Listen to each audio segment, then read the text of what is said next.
Welcome back, my mystics. Now, in every great myth, the hero is not just the one who avoids darkness, but the one who descends into it and returns transformed. Harry Potter's real magic was never just in his wand. It was in his willingness to face what others refused to see in themselves, his own shadow. Dumbledore said to Harry in the Deathly Hallows, "Do not pity the dead, Harry, pity the living, and above all, those who live without love." The absence of love is the shadow. Voldemort is what happens when the shadow consumes the soul, when fear replaces our feeling. The shadow isn't evil, it's unintegrated power. And Carl Jung said, one does not become enlightened by imagining figures of light, but by making the darkness conscious. Every Patronus, every nightmare, and every Bogart was a symbol of the shadow work. The Dementors didn't just drain happiness, they mirrored the parts of the self Harry feared, the echo of his trauma, his guilt, and his grief. Harry and Voldemort were born of the same prophecy, light and dark, from the same source. Both orphans, both marked, both seekers of immortality in their own way. Voldemort split his soul to escape death, while Harry unified his by embracing it. "There is nothing worse than death," Voldemort said to Harry, at which Harry's response, reflecting his growing courage and understanding of Dumbledore's teaching, was, "You're wrong, and you know you're wrong, Voldemort, because there are things worth dying for. You're the weak one. You'll never know love or friendship, and I feel sorry for you."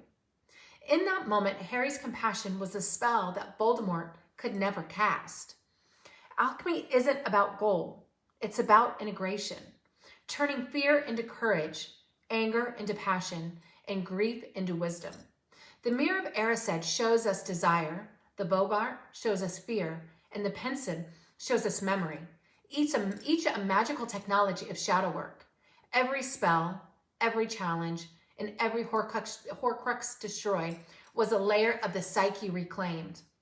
"The world isn't split into good people and Death Eaters," said Sirius Black. And exactly that. The war was never outside of us. The Death Eater is the part of ourselves that we choose numbness over empathy. When Harry walks into the Forbidden Forest, ready to die, he becomes the archetypal initiate, descending into the underworld like Christ, like Orpheus or Ishtar, the Sumerian goddess of love. He faces death not as an enemy, but as a teacher. "Do not pity the dead, Harry, pity the living, and those who live without love." In that moment, spiritual alchemy, the ego dies, the soul awakens, and the shadow embraced. It becomes the light itself. The Patronus is born of shadow. It requires reclaiming the darkest moments and finding light within it. Harry's Patronus isn't just his father's stag. It's his own rebirth. The animal formed, the totem, the shining spirit, all born from facing the void. Even Snape, who lived in shadow, finds redemption, not through denial, but through love. Always. That single word becomes the bridge between shadow and soul. The power of the shadow is not destroying it, but in transforming it. Our Voldemort is a part of us that fears being unloved. And our Bellatrix is the passion that needs redirection. And our Pettigrew, that's the coward who can learn courage. When we stop running from the shadow, it becomes our ally, our map, our way back to wholeness. And as Dumbledore said, it is our choices, Harry, that show us who we truly are. Choices is the wand that we carry.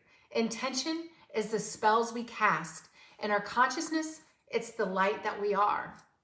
In the end, to become the light, we must walk through our own forbidden forest, because the greatest magic of all isn't defeating darkness, it's becoming whole in the darkness.